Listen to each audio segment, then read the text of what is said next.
जय हिंद। स्वागत करते हैं एक बार फिर से आप सभी लोगों का।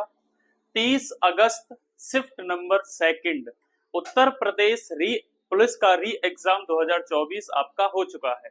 तो 30 अगस्त की सेकंड शिफ्ट आपके सामने आ चुकी है। ठीक है, 30 अगस्त की कौन सी शिफ्ट? तो सेकंड शिफ्ट आपके सामने आ चुकी है। तो हम तैयार हैं विश्लेषण लेकर के विश्वसनीय सटीकता के साथ। ठीक है, तो जीके जीएस का विश्लेषण आपके सामने मैं करने वाला हूं और हिंदी के लिए आपको पता ही है सोनू सर आएंगे। ठीक है, तो जीके का आपका विश्लेषण या एनालिसिस स्टार्ट करते हैं।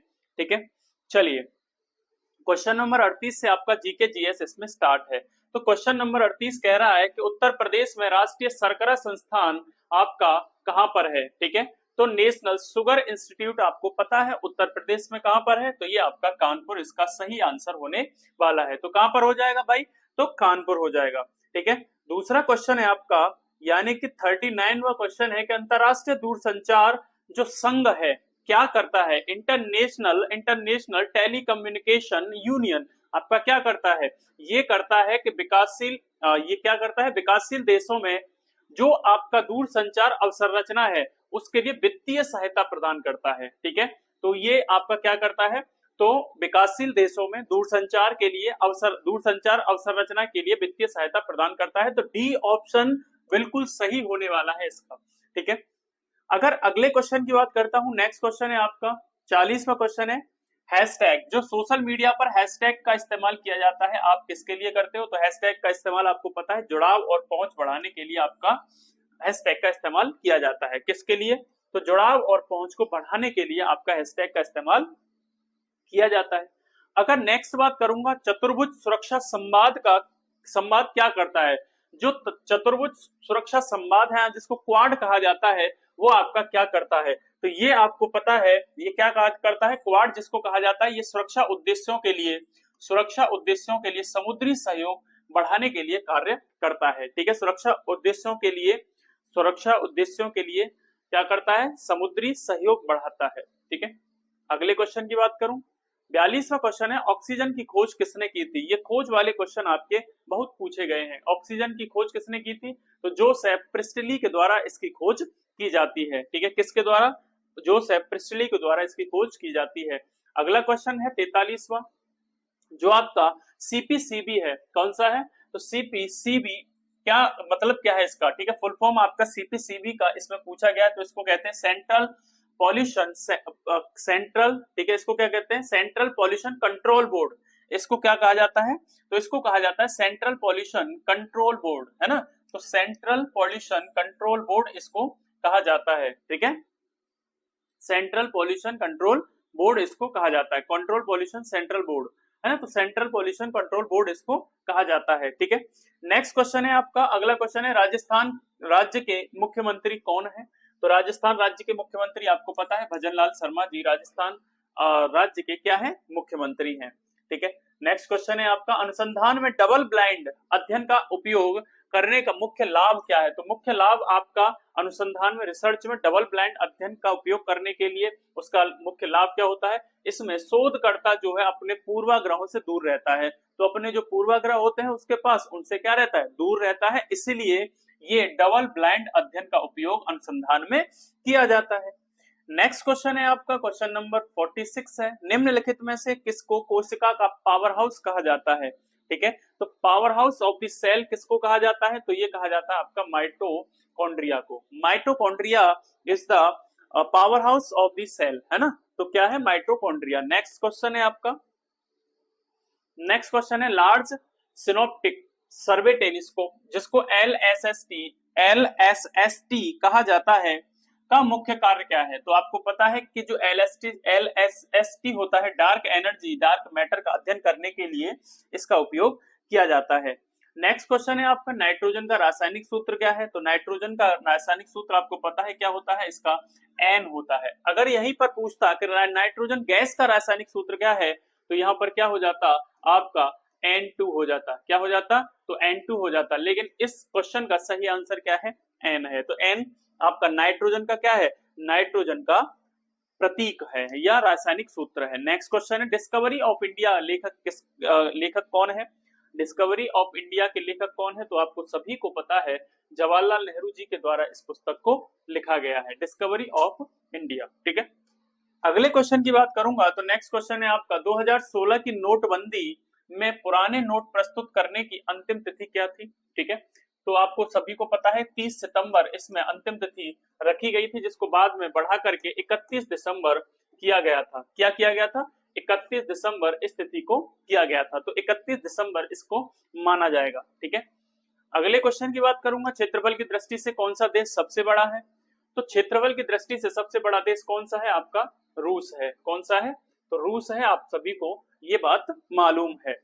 ठीक है, अगले क्वेश्चन की बात करेंगे, 52वां क्वेश्चन है, मानवाधिकारों की सार्वभौमिक घोषणा अपनी 75वीं वर्षगांठ मनाएगी, तो कब मनाएगी आपकी? आपको पता है कि 10 दिसंबर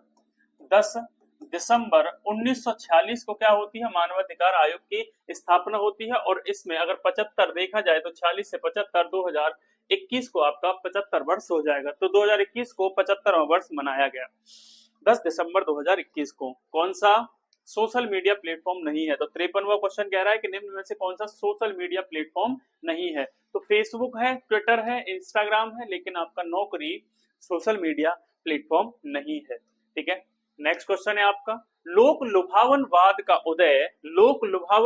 उदय वैश्विक राजनीति स्थिरता को किस प्रकार प्रभावित करता है? तो ये करता है राजनीतिक का ध्रुवीकरण को बढ़ाता है और लोकतांत्रिक संस्थाओं को कमजोर करता है। D option is the right answer.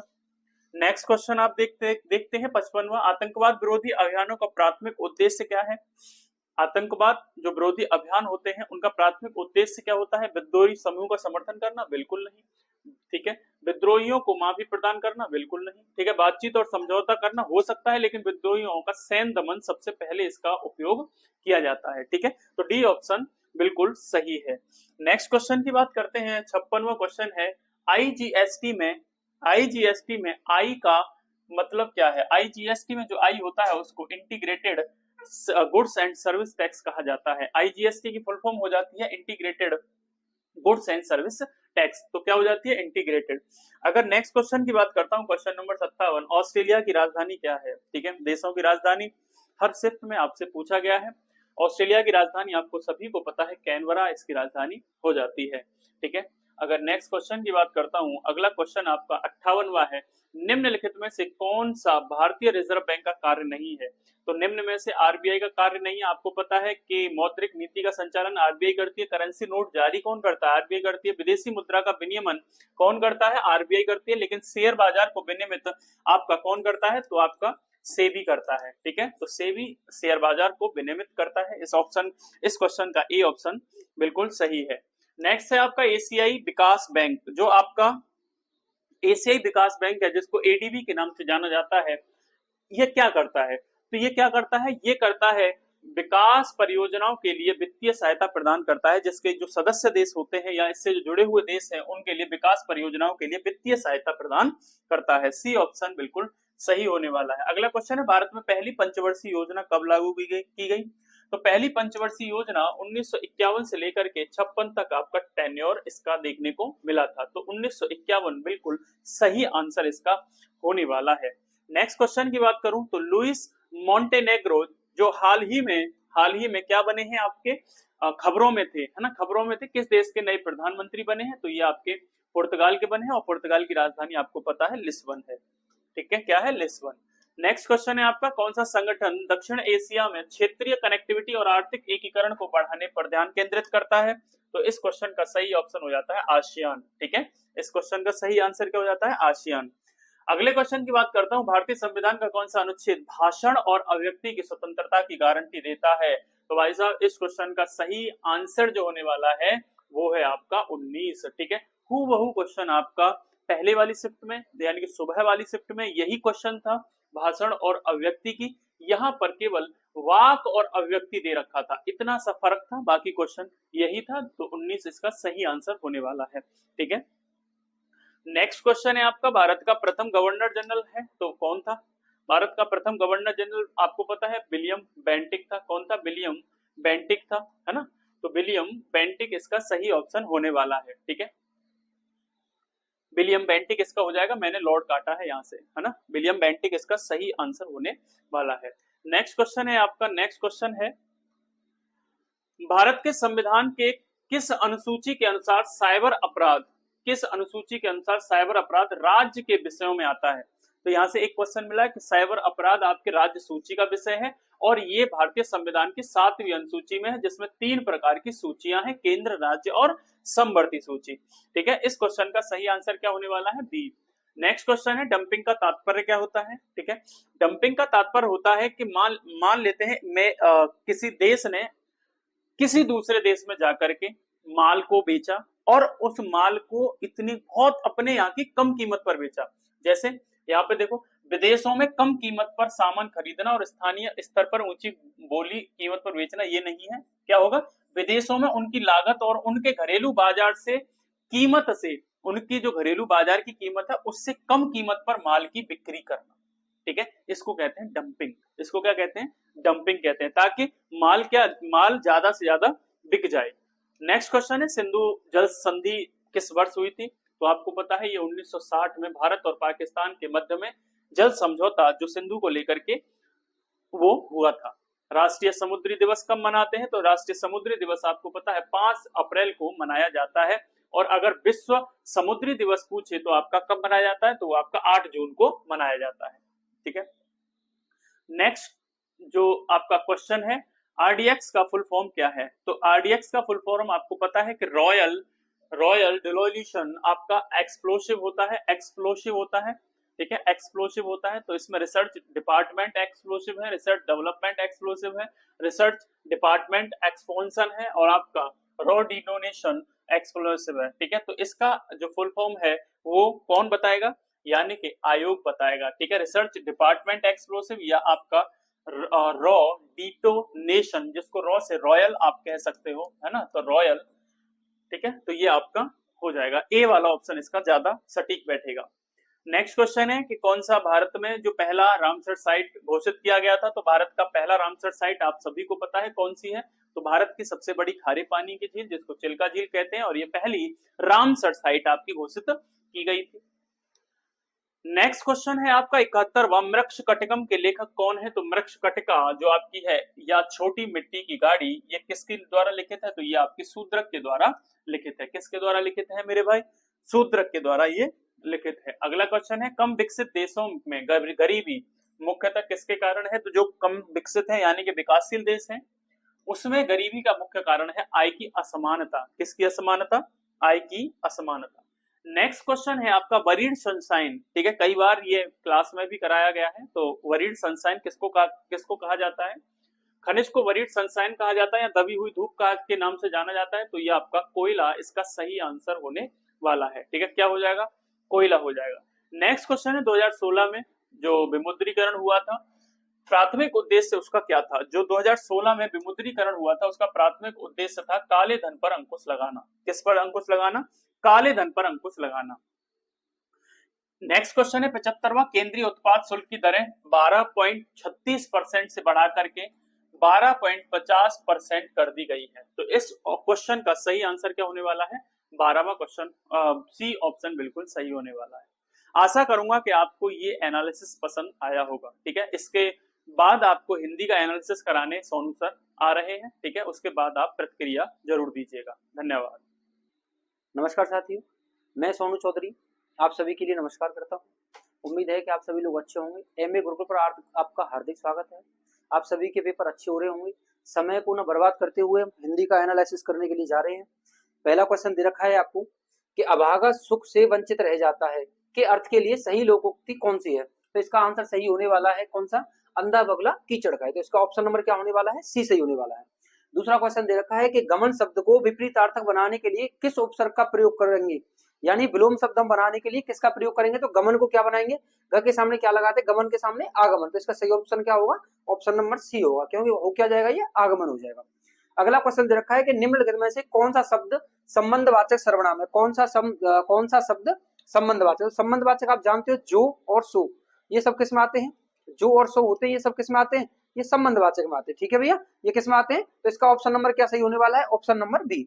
अगला क्वेश्चन दे रखा है कि कारक के कितने भेद हैं। आप सभी जानते हो कारक के कितने भेद हैं। तो कारक के भेदों की अगर मैं बात करता हूं तो कारक के भेद होते हैं कितने, 8। कारक के कितने भेद होते हैं भैया, कारक के भेद होते हैं 8।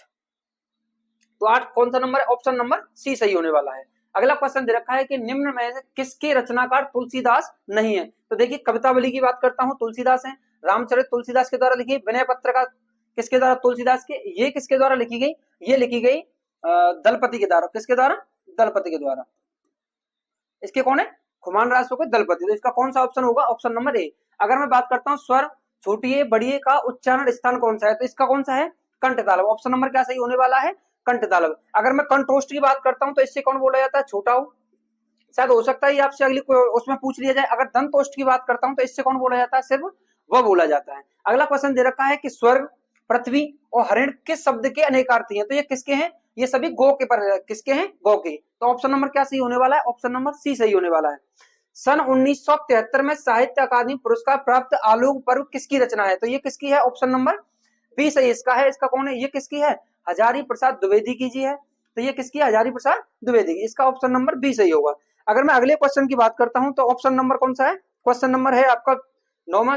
कौन सा है, 9वां। अगर मैं 9वें क्वेश्चन की अगर बात करता हूं तो सन 2002 में दो पंक्तियों के बीच कविता के लिए साहित्य पुरस्कार अकादमी किसे दिया गया था। तो ये किसको दिया गया था भैया, तो इसका ऑप्शन नंबर सही होने वाला है कौन सा, राजेश जोशी। कौन सा है, राजेश जोशी। अगला क्वेश्चन दे रखा है कि स्वर संधि कितने प्रकार की होती है। अगर मैं स्वर संधि के भेदों की बात करता हूं तो स्वर संधि 5 प्रकार की होती है। कितने प्रकार की, 5 प्रकार की। आप जानते हो सभी, कौन सी, दीर्घ, गुण, वृद्धि, अयाद और यण संधि। कितने प्रकार की होती है, 5 प्रकार की। तो इसका ऑप्शन नंबर क्या सही होगा, ए सही होगा। वह घर से बाहर गया, इस वाक्य में कौन सा कारक है, कौन सा कारक है। अगर मैं बात करता हूं घर से बाहर जाने के, यानी कौन सी की बात हो रही है, अलगाव की बात हो रही है। तो अलगाव किसमें आता है, ऑप्शन नंबर ए यानी अपादान में।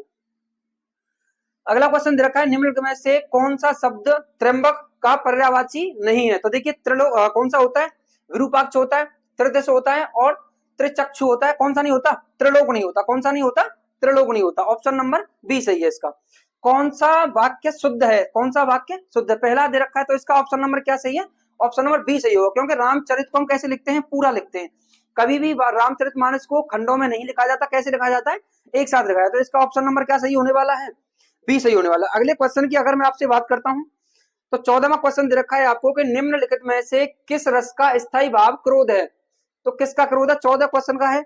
14 में की अगर मैं बात करता हूं तो स्थायी भाव क्या है, क्रोध। तो क्रोध किसका होता है, रौद्र का होता है। क्या होता है, रौद्र। क्योंकि भयानक का क्या होता है, भय होता है। अगर मैं बीभत्स की बात करता हूं तो आपसे घृणा होता है, या इसको आप क्या बोलते हो, जुगुप्सा बोलते हो। क्या बोलते हो आप, जुगुप्सा बोलते हो। अगर मैं इसकी बात करता हूं वीर, तो वीर का क्या होता है, उत्साह। वीर का क्या होता है, उत्साह। तो इसका ऑप्शन नंबर क्या सही होने वाला है, ऑप्शन नंबर डी सही होने वाला है। अगला दे रखा है श्रुत सम भिन्नार्थक शब्द के जोड़ों को पहचानिए। यानी दो जो ये आप नोटिस कर रहे होंगे, श्रुत सम भिन्नार्थक हर एक उसमें शिफ्ट में पूछा जा रहा है। तो इसका ऑप्शन नंबर क्या सही होने वाला है, ऑप्शन नंबर बी सही होने वाला है। अगला दे रखा है कि परीक्षा शब्द निम्नलिखित वर्गों में से किस वर्ग में आता है। पहला ऑप्शन है विदेश, तत्सम, तद्भव या देश है। तो हमें पता है जहां 6 त्रय, ज्ञान और श्र की बात होती है, ये हमेशा किसमें होते हैं, तत्सम में होते हैं। किसमें होते हैं, तत्सम में। तो इसका ऑप्शन नंबर क्या सही होने वाला है, ऑप्शन नंबर बी सही होने वाला है। अगर 17वें क्वेश्चन की मैं आपसे बात करता हूं, 17वां क्वेश्चन दे रखा है आपको कि कर्म वाच्य में प्रधान होता है। आप सभी जानते हो कृतवाच्य में कौन प्रधान होता है, कर्ता। और इसमें क्या पूछा है हमसे, कर्मवाच्य। तो कर्मवाच्य में कौन प्रधान होगा, कर्म प्रधान होगा। कौन होगा, कर्म प्रधान होगा। आप जानते हो वाच्य कितने प्रकार के होते हैं, 3 प्रकार के। एक होता है आपका कृतवाच्य जिसमें कर्ता प्रधान होता है, दूसरा होता है कर्म और तीसरा होता है कौन सा, भाववाच्य। अगला क्वेश्चन दे रखा है कि चंद्रमा तथा ब्राह्मण के लिए एक शब्द है। तो ये कौन सा है, ऑप्शन नंबर सी सही है इसका। द्विज क्या है, क्या है इसका, द्विज। अगला दे रखा है पंकज में कौन सा समास है। पंक माने होती है कीचड़ और ज माने जन्मा हुआ। जो कीच में जन्मता है उसको क्या बोलते हैं आप, उसको क्या बोलते हैं, कमल बोलते हो। क्या बोलते हो, ये तीसरे की तरफ इशारा कर रहा है। तो आप जानते हो तीसरा किसमें आता है, बहुब्रीहि समास में। किसमें आता है, बहुब्रीहि समास में। अगला क्वेश्चन दे रखा है कि आ बैल मुझे मार, आ बैल मुझे मार। तो इसका कौन सा होगा, ऑप्शन नंबर सी सही होगा। जानबूझकर मुसीबत में पड़ना। तो इसका ऑप्शन नंबर क्या सही होने वाला है, ऑप्शन नंबर सी। अगला क्वेश्चन दे रखा है कि हर्ष, शोक, घृणा, आश्चर्य जैसे भावों की व्यक्त करने के लिए खाली जगह चिन्ह का प्रयोग किया जाता है। किस चिन्ह का प्रयोग किया जाता है, तो आप सभी जानते हो किसका किया जाता है, विस्मयादिबोधक का। किसका किया जाता है, विस्मयादिबोधक का। अगर मैं 22वें क्वेश्चन की आपसे बात करता हूं तो 22वां क्वेश्चन दे रखा है निम्न में से कौन सा शब्द तद्भव है। क्या पूछा है, तद्भव पूछा। तो इसका सही आंसर क्या होगा, जीव होगा। ऑप्शन नंबर क्या होगा? डी, क्योंकि आप बोलते क्या हो इसको? जिव्या। क्या बोलते हो आप? जिव्या। क्या बोलते हो? जिव्या। अगले की अगर मैं बात करता हूं तो ऑप्शन नंबर क्या सही होने वाला है? डी। अगला दे रखा है कि नवल सुंदर श्याम शरीर में कौन सा अलंकार है, तो इसका ऑप्शन नंबर क्या सही होने वाला है? बी सही होने वाला है। ये किसका उदाहरण है? उल्लेख का उदाहरण है। अगला दे रखा है ख ग फ, सभी के नीचे क्या है? ये क्या दे रखा है? नुक्ता दे रखा है। ये क्या दे रखा है? नुक्ता। ये सभी किसके शब्द हैं? ये अरबी फारसी के शब्द हैं। ये किसके हैं सब? अरबी फारसी के। अगले की मैं बात करता हूं, ऐसा लगा मानो बम फटा हो, वाक्य में कौन सा अव्यय है? कौन सा अव्यय? तो इसका ऑप्शन नंबर क्या सही होने वाला है? ऑप्शन नंबर बी, स्वरूप बोधक। क्या होगा? स्वरूप बोधक। अगला क्वेश्चन दे रखा है आपको, विधानमंडल द्वारा पारित या स्वीकृत विधि क्या कहलाती है? ये कहलाती है आपकी क्या? अधिनियम। क्या कहलाती है? अधिनियम। अगला क्वेश्चन दे रखा है 27वां आपको, अर्धविराम का सूचक चिन्ह है। अर्धविराम का सूचक चिन्ह, देखिए आपसे हर शिफ्ट में क्या हो रहा है कि एक न एक क्वेश्चन क्या पूछा जा रहा है? चिन्हों के बारे में पूछा जा रहा है। हो सकता है कल भी आपको चिन्ह देखने के लिए मिले, तो ये हो सकता है कौन सा? अर्धविराम का पूछा है हमें, तो अर्धविराम का कौन सा है इसमें? ऑप्शन नंबर बी सही होने वाला है इसका। ठीक है, ये कौन सा है? अल्पविराम। ये कौन सा है? योजक। ये कौन सा है? योजक। अगर मैं इसकी बात करता हूं तो ये कौन सा है? अल्पविराम। कौन सा है ये? अल्पविराम। अगले की मैं बात करता हूं, निम्न में से किस वाक्य में अकर्मक क्रिया है? क्रिया कितने प्रकार की होती है? 2 प्रकार की, अकर्मक और सकर्मक। तो इसका सही आंसर होने वाला, देखो राम मोहन को रुला रहा है तो ये तो सकर्मक है। अगर मैं गेहूं पिसवाता हूं, ये भी क्या है? सकर्मक है। श्याम निबंध लिखता है, ये भी क्या है? सकर्मक है। तो ऑप्शन नंबर कौन सा सही होगा? बी सही होगा। पानी बरस रहा है। यानी जितनी भी प्राकृतिक क्रियाएं हैं वो सब किस में आती है भैया? अकर्मक क्रिया में आती है। अगले की मैं बात करता हूं, निम्नलिखित प्रश्न में 4 विकल्पों में से उस विकल्प का चयन करें जो दिए गए शब्द युग्म का सही अर्थ का सही विकल्प हो। तो देखिए, सूची, सूची का मतलब होता है तालिका। तालिका देखो 2 ऑप्शन तो हट गए पहले से। कौन से हट गए? ये वाले। अगर इसकी बात करता हूं तो सूची का मतलब होता है सुई। सुई किसमें दे रखा है? तो ऑप्शन नंबर क्या होगा? सी सही होगा। सूची का मतलब होता है सुई, और अगर मैं सूची की बात करता हूं तो सूची का मतलब होता है तालिका। अगला क्वेश्चन दे रखा है कि निम्नलिखित में से एक वाक्य में विशेषण का प्रयोग नहीं हुआ है। यानी क्या है कि 4 वाक्य आपको दे रखे हैं, इनमें से पूछा है कि बताइए किसमें विशेषण का प्रयोग नहीं हुआ है। तो देखिए, वह परिश्रमी है, तो इसमें तो विशेषण का प्रयोग हुआ है। अच्छा, दूसरा दे रखा है आपको, वह प्रबुद्ध विद्यार्थी है, तो इसमें भी हुआ है, ये भी नहीं है। वह लड़का विद्यार्थी है, ये भी नहीं है। तो ऑप्शन नंबर क्या सही होगा? बी। कौन सा होगा? ऑप्शन नंबर बी सही होने वाला है। 31वें क्वेश्चन की अगर मैं आपसे बात करता हूं, 31वां क्वेश्चन है, देखिए, अन्या से अनन्या किसकी रचना है? ये किसकी है? तो अगर मैं इसकी सही बात करता हूं तो इसका ऑप्शन नंबर क्या सही होने वाला है? ऑप्शन नंबर ए सही होने वाला है, क्योंकि ये किसकी है? प्रभा खेतान की। किसकी है? प्रभा खेतान की। अगर शब्द का समभिन्नार्थक क्या है? तो इसका क्या है? ऑप्शन नंबर बी सही होने वाला है। ऑप्शन नंबर बी सही होने वाला है। अगला दे रखा है आपको गद्यांश। क्या दे रखा है? गद्यांश। गद्यांश को क्या करना है? आप सभी को पढ़ना है। मैं इसके आपको डायरेक्ट आंसर बता दे रहा हूं। 33वां क्वेश्चन दे रखा है कि सभ्यता का अभिप्राय है। इसमें पूछा 33वां का सभ्यता का अभिप्राय है, तो इसका ऑप्शन नंबर क्या सही होगा? मानव के भौतिक विकास का विधायक गुण। मानव के भौतिक विकास का विधायक गुण। अगर मैं बात करता हूं संस्कृति का अभिप्राय किससे है? मानव की आत्मिक उन्नति का संवर्धक आंतरिक गुण। तो ऑप्शन नंबर क्या है इसका? ए सही है। अगर मैं 35वें क्वेश्चन की बात करता हूं आपसे, 35वां क्वेश्चन दे रखा है कि संस्कृति का मूल स्वभाव है कि वह क्या करती है? ऑप्शन नंबर डी, आदान प्रदान से बढ़ती है। क्या करती है? आदान प्रदान से बढ़ती है। 36वां क्वेश्चन दे रखा है आपको, संस्कृति सभ्यता से इस रूप में भिन्न है कि संस्कृति क्या है? सभ्यता की अपेक्षा अत्यंत सूक्ष्म होती है। तो इसका ऑप्शन नंबर क्या होने वाला है? ऑप्शन नंबर डी होने वाला है। अगर मैं 37वें क्वेश्चन की आपसे बात करता हूं, आपका 37वां क्वेश्चन दे रखा है, देखिए आपका 37वां क्वेश्चन दे रखा है,